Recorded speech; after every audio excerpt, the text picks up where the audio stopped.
안녕하세요. 저는 초등학생 아들 하나, 유치원생 딸 하나를 둔 30대 엄마입니다. 저희 시어머니가 요즘 사연을 들으시는 걸 보고는 저도 이 채널을 알게 되었는데요. 같이 듣다 보니 재미있어서 저도 시간 날 때마다 종종 듣고 있어요.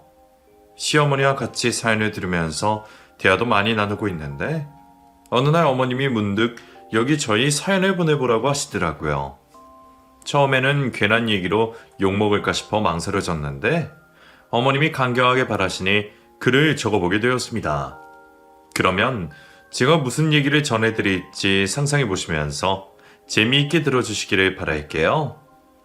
저도 벌써 결혼한 지 10년이 다 되어가고 자식도 둘이나 두고 남편과 살고 있지만 결혼 생활이 행복했냐고 묻는다면 그렇다고 말할 자신이 없습니다. 연애할 때만 해도 자상하고 사려 깊은 남편 덕분에 여왕 같은 결혼 생활을 꿈꿨었는데 어쩌다 보니 이런 꼴이 났는지 전에는 결혼이 후회스럽기도 했었습니다. 생각해보면 남편이 처음부터 거짓말을 너무 잘했었어요. 그때 남편은 자기 어머니가 시집살이에 시달리셔서 누구보다 여자들 고생을 잘한다면서 결혼 전부터 제게 고생시키지 않을 거라 약속을 했었습니다. 그래서 다정한 남편의 태도에 그 말을 믿고 결혼을 했더니 그게 전부 거짓말이었더라고요. 여보, 먹었으면 설거지라도 좀 하지 그래? 설거지? 아이, 내가 설거지 같은 거 못해. 당신이 좀 해. 그런 게 어딨어. 내가 밥 차렸으면 당신은 설거지라도 좀 해야지. 원래 남자는 그런 거 하는 거 아니야. 밖에서 돈 벌어오기도 바쁜데 집안일까지 신경 써야겠어? 나는 돈 안 벌어? 언제는 고생 안 시키겠다 그러더니 이런 게 어딨어. 그럼 뭐 이제 와서 결혼 무르기라도 하려고? 원래 여자들 다들 이러고 사는 거지 무슨 불평이야. 그렇다고 내가 돈 못 벌어오는 것도 아니잖아. 결혼하자마자 손 하나 까딱안하며 가부장적인 모습으로 돌변한 남편의 태도에 저는 어이가 없었습니다. 알고 보니 시아버지가 딱 전형적인 가부장적인 가장이셨어요. 꼬장꼬장하시고 고집만 세이셔서 평생 부엌으로는 들어가 보신 적 없으시고 집안 살림이나 아이들 육아에는 일절 손대지 않으시는 분이시다 보니 그런 아버지를 보고 자란 남편도 자기 아버지와 똑같이 굴 수밖에 없었습니다. 그런 남편의 남동생도 마찬가지였고요. 시댁 식구는 시어머니를 제외하면 시아버지의 남편과 시동생까지 전부 남자였는데 집안에 남자만 많아서 그런지 어머니는 그 집 남자들 등살에 눌려 집안에서 말도 제대로 못 꺼내고 지내고 계신 듯 보였습니다. 결혼 전에는 그런 모습을 왜 몰랐을지 뒤늦게 알고 나니 기가 막혀 도망가고 싶었지만 저도 이미 자식까지 생긴 탓에 결혼을 미룰 수가 없었습니다. 그나마 제가 남편에게 화를 내고 싸우면서 조금씩이라도 뜯어 고쳐가는 것 말고는 이게 내 팔자구나 생각하고 참고 살 수밖에 없었죠. 그나마 저희 남편은 시아버지보다는 젊어서 그런지 조금이지만 바뀌는 것도 있었고 저한테 윽박지르거나 시아버지처럼 심하게 굴진 않았는데 저희 남편의 몇십 배나 더한 시아버지와 사시는 어머니를 생각하면 저는 늘 시어머니가 안타까울 수밖에 없었어요. 저희 시어머니는 참 좋으신 분이셨습니다. 제가 처음 시집 올 때부터 저를 딸처럼 여겨주셨고 저한테 고생 한번 시키기 싫어서 혼자 모든 일을 다 자처하시는 분이셨어요. 명절에 일 도와드리러 가도 제가 아기 같으시다며 일 시키기 겁난다고 옆에 앉혀두고 혼자 일을 다 하시곤 하셨습니다. 명절, 제사 때마다 음식 집어먹을 줄이나 알지 일손 한번 거두는 법 없었던 그 집 남자들 대신에 평생 혼자 고생을 해오신 어머니가 너무나 안쓰러웠어요. 그래서 저도 힘들었지만 제가 아니면 아무도 어머니를 도울 사람이 없다는 생각에 저는 어머니와 같이 그 고생을 자처할 수밖에 없었죠. 평생 전업주부로 사셨으니 살림이야 어쩔 수 없는 일이라 할지 모르겠지만 그것 말고도 시아버지는 참 여러모로 어머니를 힘들게 하셨습니다. 집안에서 손 하나 까딱 안 하시던 분이니 어머니가 평생 수발 들어온 것은 당연하고 예전부터 의처증이 있으셨는지 어머니가 계모임 하나 하지 못하게 하셨다죠. 정작 그러는 당신은 매번 수없는 모임에 다니시면서 심지어 처자식 두고 바람을 피신 적도 여러 번이셨다네요. 이제는 나이 드셔서 그런지 제가 시집간 뒤로는 그런 모습은 보지 못했지만 바람난 시아버지 때문에 눈물 훔치는 어머니를 어린 자식들이 기억할 정도였습니다.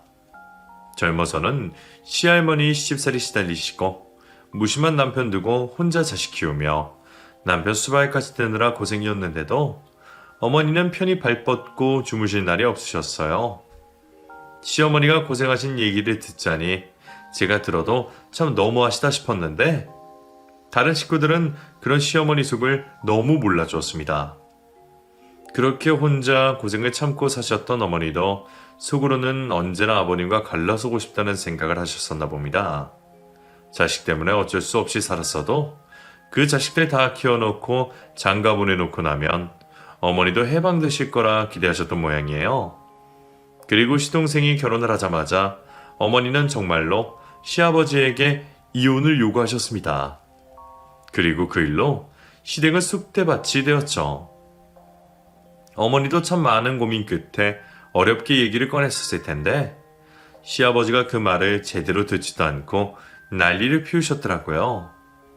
화난 시아버지 피해서 저희 집에 오신 어머니가 울면서 그 얘기를 하시는 걸 듣고 저도 너무 놀랐습니다.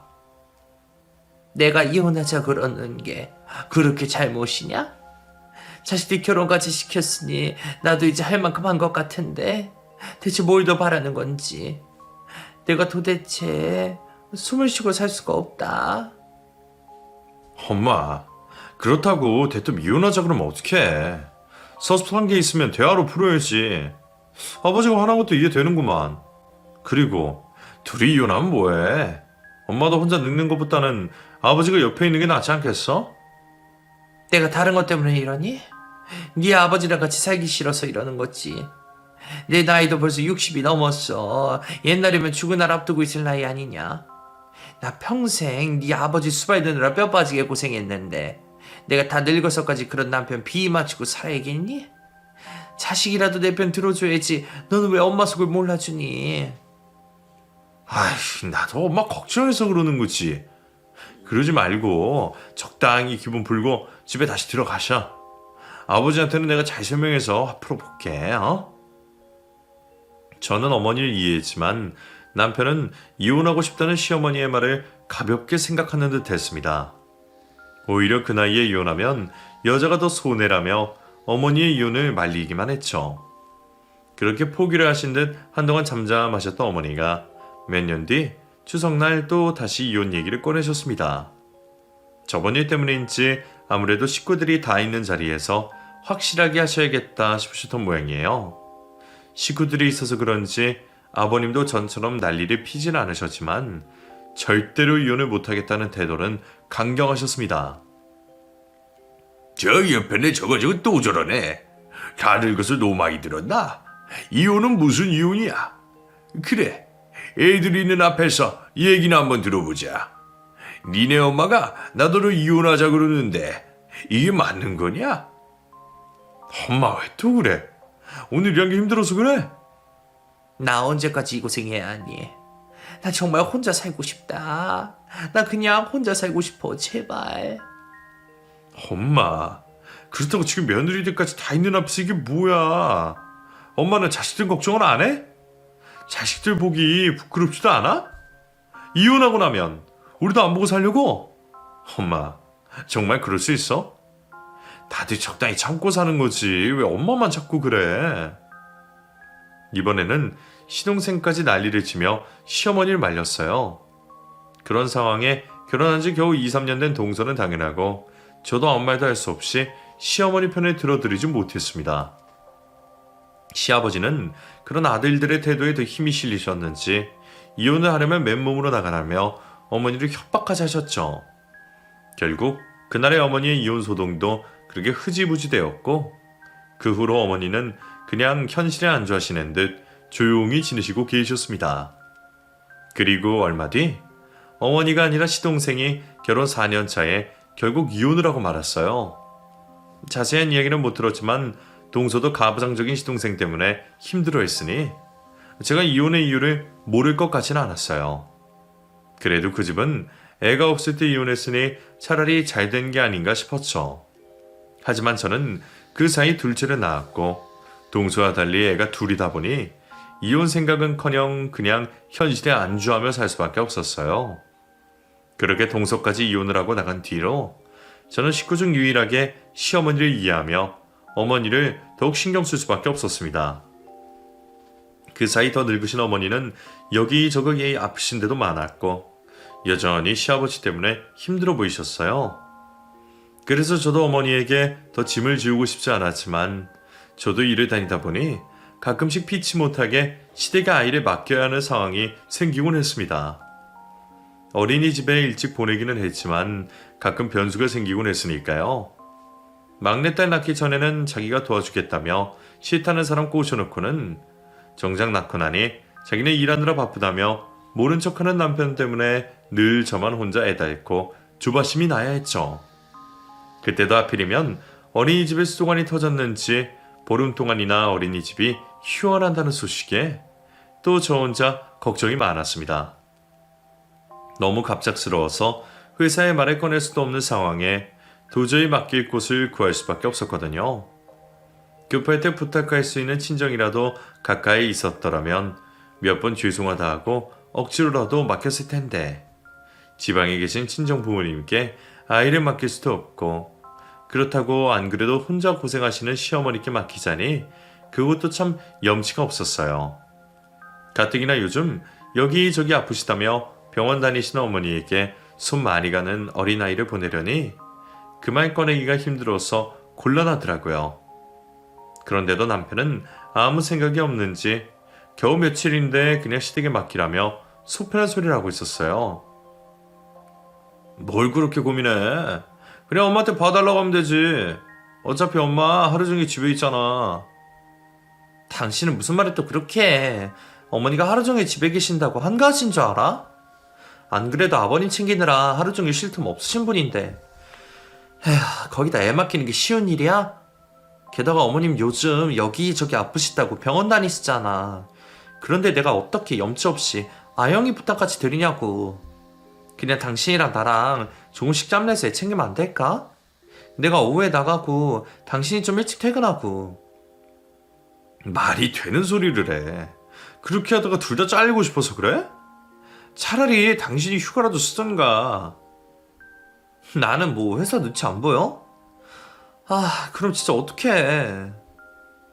남편은 자기만 대단한 회사를 다닌다 생각하는 건지 자기는 절대로 양보하지 못하겠다며 도울 생각도 없어 보였고 결국 방법이 없던 저는 염치불구하고 시어머니께 아이를 맡기기로 했습니다. 어머니와 부탁드린다고 해도 싫은 내색도 못하시고 맡아주실 분이시지만 그래서 더더욱 죄송했었죠. 차라리 보통 시어머니들처럼 싫으면 싫다, 힘들면 힘들다 내색이라도 해주시는 분이라면 저도 눈치껏 부탁드리고 했을 텐데 아무리 아프셔도 이 골병이 나실 때까지 말을 꺼내지 않으시는 분임을 알기에 그런 시어머니 고생시키는 게 마음에 너무 걸렸어요. 하지만 그때는 저도 제 코가 석자였고 부디 별일이 없길 바라며 아이를 맡길 수밖에 없었습니다. 그래서 한 보름 동안 아이 좀 봐주실 수 있으실까요? 어머니, 너무 죄송해요. 나는 괜찮다.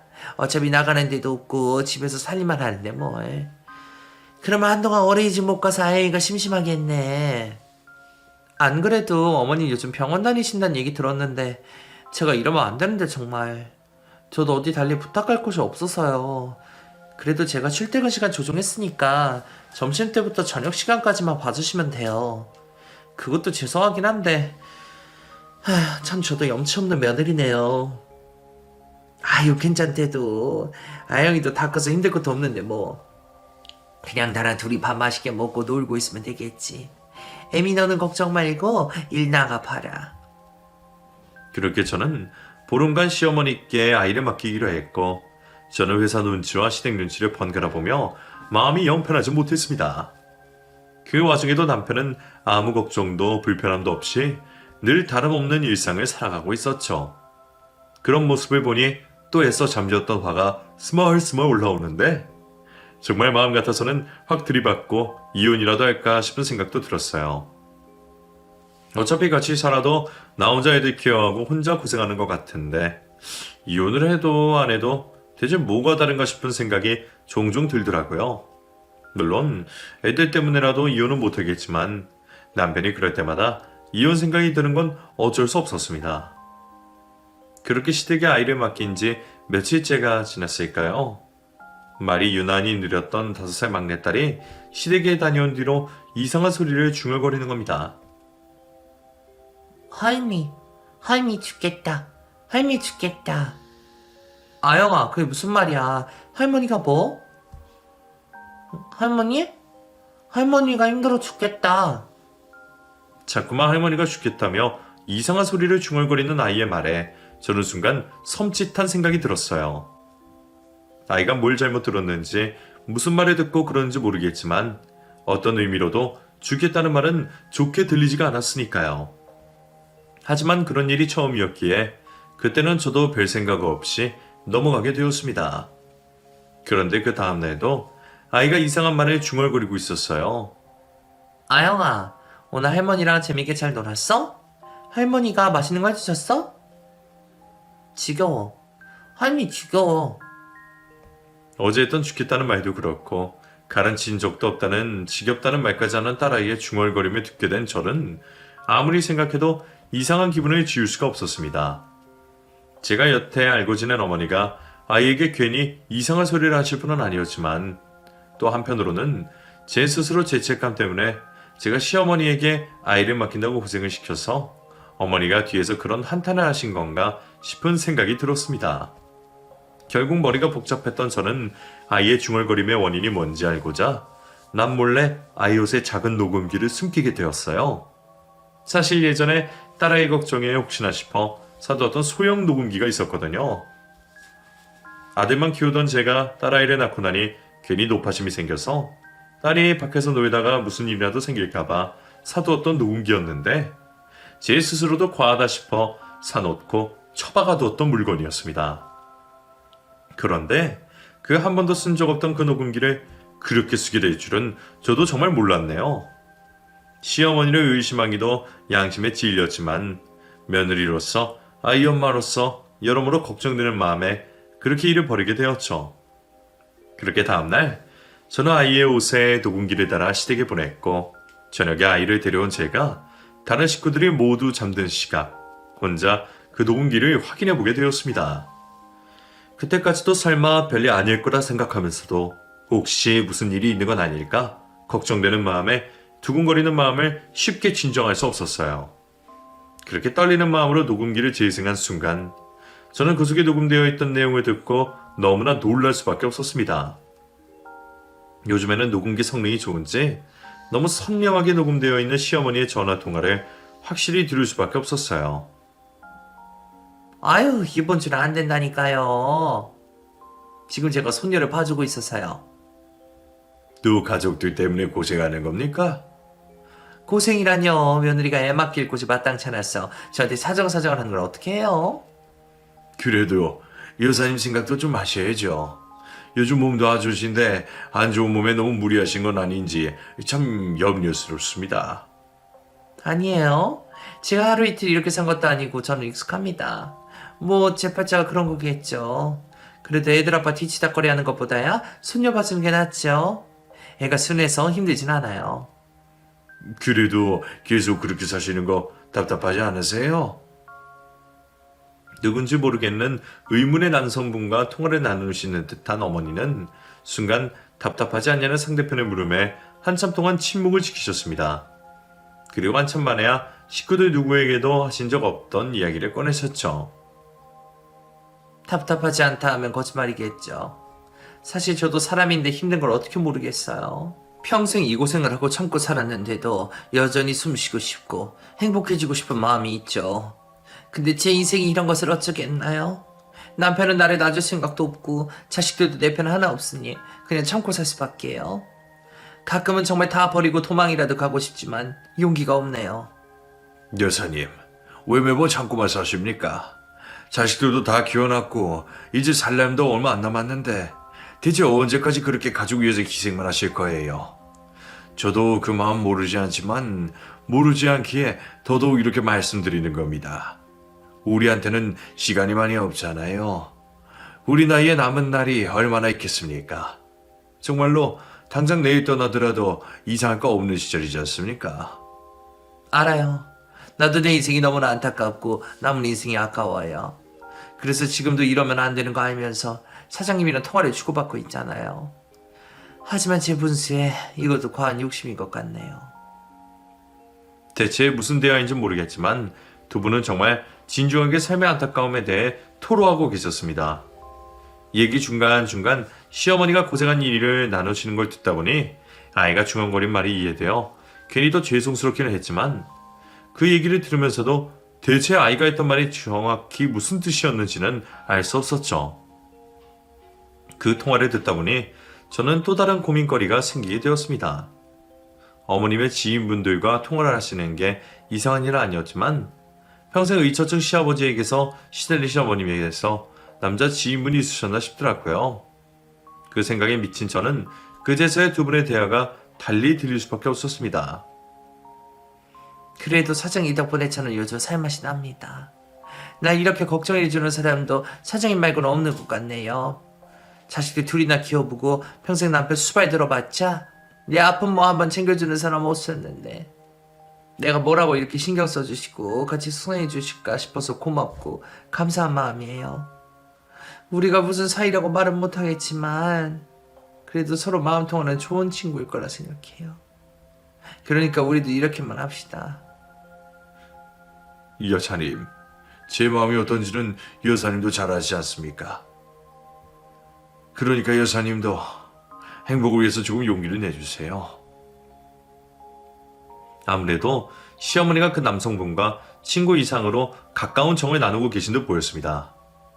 대화 내용으로 미뤄봤을 때는 두 분이 아직까지는 염려할 만큼 깊은 관계는 아닌 듯 했지만 서로 친구 이상의 관심을 보이시는 건 확실해 보였어요.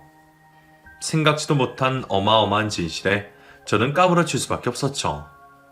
저희 시부모님이 아무리 남보다 못한 사이라고나 하나 두 분이 아직은 혼인관계이시다는 걸 생각해보면 시어머니의 통화 내용은 며느리인 제가 걱정하기 충분해 보였고 저는 한 번도 상상해본 적 없던 시어머니의 이탈에 당연히 놀랄 수밖에 없었습니다.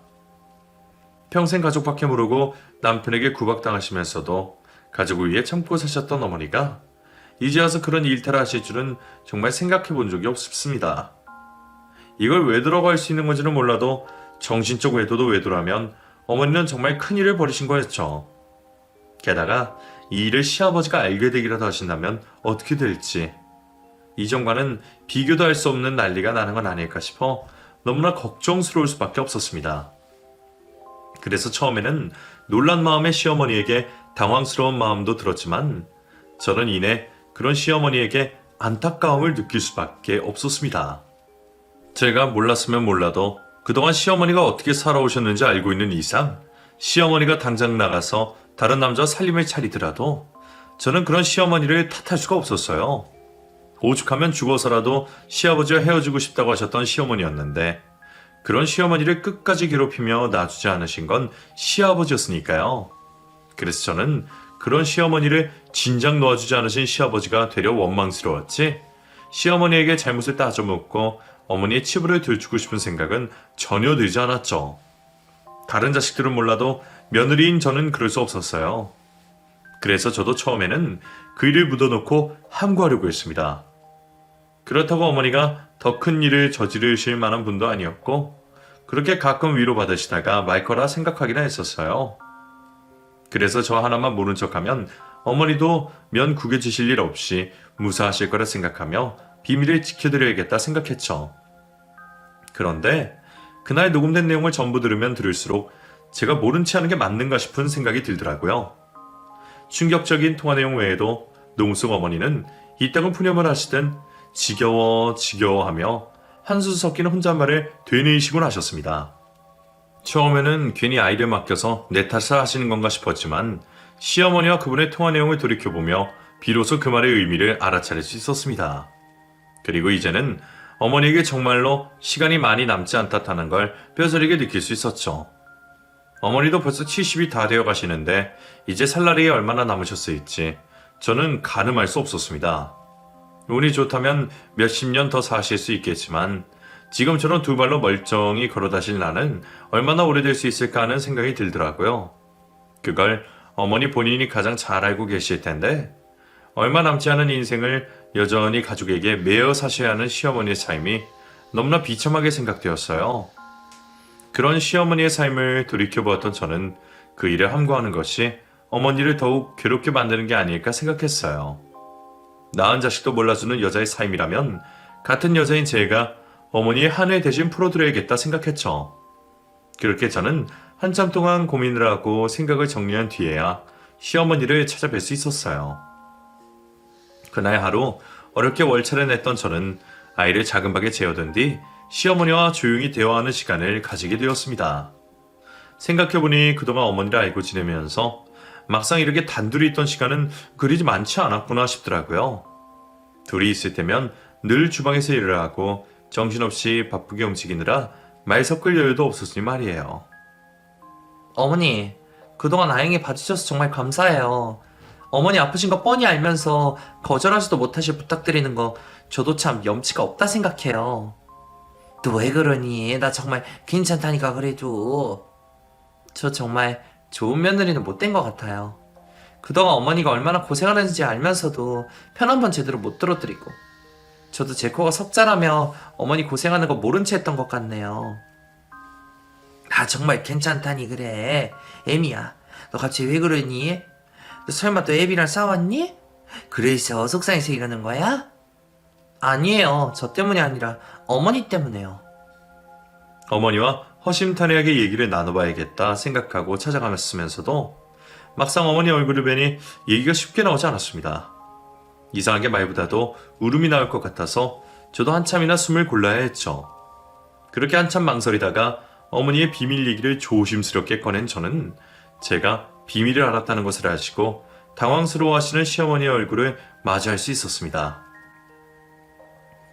애미야, 네가 그걸 어떻게... 죄송해요 어머니. 아영이가 하도 이상한 말을 하기에 걱정돼서 녹음기를 달려보냈어요. 근데 거기에 어머니 통화하시는 게 녹음되어 있더라고요. 제가 두 분의 통화 내용을 들었다는 것을 아시고 시어머니는 참담한 표정이었습니다. 그리고 아주 큰 잘못을 저지른 사람처럼 저를 잡고 사정을 하셨죠. 애미야, 내가 잘못했다. 내가 잠시 정신이 나갔나 봐. 그런데 네가 생각하는 그런 이상한 건 아니야. 그냥 어쩌다 알게 된 사람인데 가끔씩 그렇게 친구처럼 전화하고 대화 좀 나누는 게 전부야. 정말이니 제발 믿어다오. 어머니, 괜찮아요. 저 어머니 탓하려는 거 아니에요. 제가 사정 모르는 것도 아니고 뭐라고 그럴 수가 있겠어요. 저 절대 비밀 지킬게요. 저 이제라도 어머니 도와드리고 싶어서 그래요. 그렇게 저는 어머니 앞에서 두 분의 이혼 얘기를 다시 꺼내게 되었습니다. 어머니, 저 어머니 충분히 이해해요. 솔직히 그동안 얼마나 고생만 하셨어요. 그동안 저도 제 앞가림하기 바빠서 신경 못 썼지만 저는 어머니가 이제라도 행복해지셔야 한다고 생각해요. 아버님은 평생 하고 싶은 대로 하고 사셨는데 어머니는 왜 그러면 안 돼요? 어머니가 계속 이렇게 사시다가 병이라도 얻어서 돌아가시면 그때는 저도 정말 못 버틸 것 같아요. 그러니까 어머니, 이번에는 정말 이혼하세요. 제가 도와드릴게요. 내가 얘기 안 해본 것도 아니고 번번이 실패하는 거 무슨 수로 이혼을 하겠니? 나 더 욕심 없다. 그냥 이 정도로 만족하고 살아야지. 예상대로 어머니는 별로 희망이 없어 보이셨습니다. 여러 번 좌절당해 포기하신 경험 때문인지 더는 그럴 자신이 없다 하셨죠. 그러니까 이제는 제가 도와드릴게요. 아버님이 이혼 도장 안 찍어주시면 소송하면 돼요. 자식들은 어떻게든 제가 어떻게든 설득할 테니까 포기하지 마세요. 어머니 마음 확실하시면 제가 끝까지 도울 테니까 절대 포기하지 마세요. 어머니 바라시는 대로 남은 생이라도 행복하게 사셔야죠. 그래, 나도 죽기 전에 잠시라도 정말 하루라도 행복해보고 싶구나. 어머니는 결국 참았던 눈물을 터뜨리고 마셨습니다. 그리고 한참의 설득 끝에 어머니는 며칠 뒤 이혼을 확정하셨어요. 시어머니에게서 확답을 받은 저는 그날 남편에게 상황을 알렸습니다. 시어머니를 이혼시킬 거란 제 말에 남편은 또 헛소리를 한다는 식으로 가볍게 취급했어요. 또 그 소리야? 엄마 아버지 이제 70이 코앞인데 무슨 이혼이야. 그리고 엄마는 괜찮아 보이시던데 갑자기 당신 난리야. 어머니가 뭐가 괜찮아 보여. 당신이 어머니를 제대로 신경 쓰기나 했어? 어머니가 병원을 안 가셔서 그렇지 지금 우울증에 무기력증까지 앓고 계셔. 저러다가 당장 화병으로 쓰러지셔도 이상할 게 없는 상태라고. 그리고 70이 코앞인데 이혼 못할 이유는 또 뭐야? 아니 그 정도 나이 됐으면 다들 그러려니 하고 사는 거지 무슨 이혼이야. 그 나이에 이혼하고 혼자 되면 남들이 뭐라 생각하겠어. 그리고 엄마는 그렇다 쳐도 두 분 이혼하시면 아버지는 어떡하라고. 우리 아버지 엄마 없으면 아무것도 못하시는 분인데 당신이 모실 거야? 내가 왜 모셔? 당신 아버지니까 당신이 챙겨야지. 뭐? 그게 무슨 말이야? 며느리 자식 아니야? 그리고 나 살림할지도 모르는데 내가 뭐 어떻게 챙기라고. 그럼 어머니는 아버님 챙기려고 태어나신 분이야? 평생 그 정도 희생하셨으면 됐지. 언제까지 그렇게 사셔야 하는데. 엄마 고생 많이 한 건 나도 알지. 근데 그 시절에는 다들 그랬지 뭘 어쩌겠어. 그래도 아버지 요즘에는 성격 많이 누그러지셨잖아. 옛날에는 엄마 어디 외출도 못하게 하셨는데 요즘은 안 그러시잖아. 아버님도 기력 떨어지시고 당신 놀러 다니기 바쁘시니까 신경을 안 쓰시는 거지. 응? 그게 어디 어머니 걱정해서 그러시는 거야? 당신이나 당신 아버지가 하고 싶은 대로 하고 사는 동안 어머니는 평생 골박에서 썩어 하셨어. 그런 분이 오죽하셨으면 그런 말씀 하셨겠어. 어머니 죽기 전에 하루라도 행복하고 싶으시대. 당신이 그 마음을 알기나 해? 아무튼 나는 무슨 수를 써서라도 어머니 이혼시켜 드릴 거니까 반대할 거면 당신도 나랑 이혼 생각해. 저는 생각 없이 반대하는 남편에게 기어이 이혼 이야기를 꺼냈고 남편은 결혼생활 이후 처음으로 강경하게 나오는 제 말에 놀랐는지 더 이상 반대를 하지 않게 되었습니다. 남편이야 제 남편이니 어떻게든 설득하겠다고 생각했지만 시동생이 더 걱정이었어요. 시댁 남자 셋 다 가부장적인 탓에 시동생도 호락호락한 성격은 아니었는데 그런 시동생이 시부모님 이혼에 찬성을 할 리도 없었고 여자인 제 말을 들어줄까 하는 기대도 없었거든요. 어머니한테는 어떻게든 자식들을 설득하겠다고 호언장담했었지만 사실은 별로 용기가 없었죠. 그래도 어쩔 수 있냐 생각하며 저는 불안감을 숨기고 아주 강경한 태도로 얘기를 꺼냈습니다. 서방님, 저 이번에는 정말로 어머님 이혼 도와드릴 거예요. 어머니 이미 우울증 심하시고 이대로 더 버티시다가는 정말 일찍 돌아가실지도 몰라요. 같은 여자로서 저 어머니 조금이나마 자유롭게 해드리고 싶네요. 아버님이 합의 이혼 못하시겠다 하실 거 뻔하니까 소송으로 갈 거예요. 그러려면 자식들 도움이 필요한데 남편은 동의했고 서방님만 도와주시면 돼요. 무슨 말을 할까 걱정되어 숨도 안 쉬고 얘기를 전했는데 웬일로 시동생은 별다른 반대가 없었습니다. 네, 그렇게 해요. 저도 엄마 도울 테니까 뭐 어떻게 하면 되는지 형수님이 알려주세요. 예? 도와주신다고요? 시부모님 이혼 소송을요? 예. 이혼소송 도와달라고 말씀하시는 거 아니에요? 예, 맞아요. 아니 근데 서방님이 돕겠다고 하시는 게 놀라서요. 서방님은 절대로 안 도와주실 줄 알았거든요. 전에도 끝까지 반대하셨었잖아요. 그건 그렇죠. 그땐 저도 뭘 잘 몰랐고 부모님이 같이 계시는 게 좋을 거라 생각했어요. 근데 나도 이혼해봐서 그런지 생각이 달라지더라고요. 다른 사람도 아니고 엄마가 원하는 거면 제가 도와야죠. 몇 년 전 가부장적인 시댁 못 버티겠다며 뛰쳐나간 동서와 이혼을 한 뒤로 서방님도 심경의 변화가 많았던 모양입니다. 그래서 그런지 전에는 끝까지 반대하던 시동생 역시 시어머니의 이혼을 적극 찬성하고 나왔죠. 그렇게 제 염려보다는 순조롭게 이혼 준비가 되어가는 듯 했습니다. 물론 가장 복병인 시아버지가 걱정이었지만 시아버지는 애초부터 설득할 생각도 하지 않았기에 저는 소송 준비를 하며 좀 더 마음을 다잡는 수밖에 없었어요. 아니나 다를까 이혼 소송 얘기에 시아버지는 난리가 나셨습니다. 그럴 줄 알고 시어머니를 진작 시동생 집에 대피시킬 계획을 세워뒀지만 정말로 그날 온 집안 살림이 박살이 나며 시어머니는 결국 그 집을 나가셔야 하셨어요. 말이 통하지 않을 거라 예상하긴 했지만 더 과격한 아버님의 반응에 저도 식구들이 많이 놀란 듯 했죠. 그리고 그 상태를 보니 다른 식구들도 이제서야 상황 판단이 되는지 더더욱 시어머니의 이혼을 찬성하게 되었습니다. 아버지 성격 많이 죽은 줄 알았더니 장난 아니네. 엄마가 여태 저런 아버지 참고 사신 게 대단하다. 그걸 이제 알겠어? 그러니까 다들 끝까지 어머니 도와야 해요. 서방님도 알겠죠? 그렇게 시아버지를 제외한 모든 식구들은 똘똘 뭉쳤고 어머니는 드디어 이혼 소송을 시작하실 수 있었습니다. 변호사님 덕에 크게 어려움은 없었지만 화가 잔뜩 난 시아버지 앞에서 시어머니의 고통을 증언하는 일은 자식들 입장에서도 쉬운 일은 아니었어요. 하지만 분명 해야만 하는 일이었고 이미 너무 늦게 꺼낸 용기였습니다. 그렇게 저희는 끝까지 책임을 지고 시어머니를 도왔고 어머니는 몇 달이 걸린 긴 소송 끝에 드디어 이혼을 확정하실 수 있으셨습니다.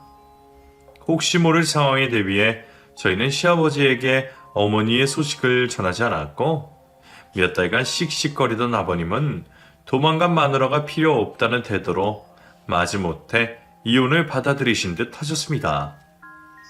그 후로 어머니는 드디어 새 삶을 사게 되셨죠. 혼자 텅 빈 집에 있을 때면 이게 꿈인지 생시인지 모를 정도로 자유롭다는 어머니의 말씀에 저는 너무 늦은 효도가 죄송스럽기만 했습니다. 늦은 자유를 찾으신 어머니는 지금까지 잘 지내고 계세요. 친구분들도 많이 사귀셨고 요즘에는 운동을 다니시느라 아주 바쁘십니다. 전에 친구로 지내시던 할아버님과도 여전히 잘 지내시고 이제는 더 이상 챙겨야 할 남편이 없으니 인생이 아주 즐거우시다네요. 그 모습이 누구보다 행복한 노후를 보내고 계신 듯 하셨죠. 그럼 그런 시아버지는 누가 챙기게 되었을까요? 전에도 제가 확실히 못 봐갔지만 저는 시부모님이 이혼하신다 하더라도 시아버지를 모시고 살 생각이 전혀 없었습니다. 안 그래도 그동안 저도 아버님께 당한 게 많았는데 이제 와서 제가 사서 고생을 할 생각은 없었거든요. 저한테 떠넘기면 아버님이나 시동생처럼 이혼남 될 생각하라는 제 말에 남편도 저한테 더는 말을 꺼낼 수 없었습니다. 결국 두 아들들이 번갈아가며 시아버지를 챙기기로 했고 요즘도 두 형제들은 시아버지 집에 들려 식사와 살림을 도와드리고 있어요. 그리고 남편은 이제서야 자기 아버지 성격을 알았는지 요즘 고생이 이만저만이 아닙니다. 아버지 때문에 정말 미쳐버리겠다. 그냥 있는 거 대충 드시면 되지 뭐 그렇게 투정이 많고 찾으시는 게 많은지 진짜 돌아버리겠어. 아버님 원래 그러신 거 이제 알았어? 그땐 엄마가 있어서 이 정도인 줄 몰랐지. 반찬 별로라고 나한테 밥그릇 떠주시는 거 보고 싸워 나왔어. 그래, 어머니는 평생 그렇게 사셨어. 이제라도 알아서 다행이다. 그러게 아버지보다 더 힘센 나도 이렇게 속수무책으로 당하는데 엄마는 그동안 어떻게 견뎠을까 모르겠다. 그래서 나 요즘 당신이랑 엄마한테 많이 미안해. 미안해만 하지 말고 잘해. 당신도 말년에 아버님 꼴나기 싫으면 그 가부장적인 태도 당장 고치라고.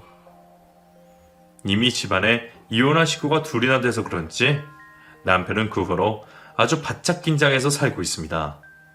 밥 먹고 자기 밥그릇 설거지통에 담궈둘 줄도 모르던 사람이 요즘에는 나서서 설거지를 자처하고 주말이면 아이들한테 직접 밥 해주고 저한테 여러모로 서비스도 잘하네요.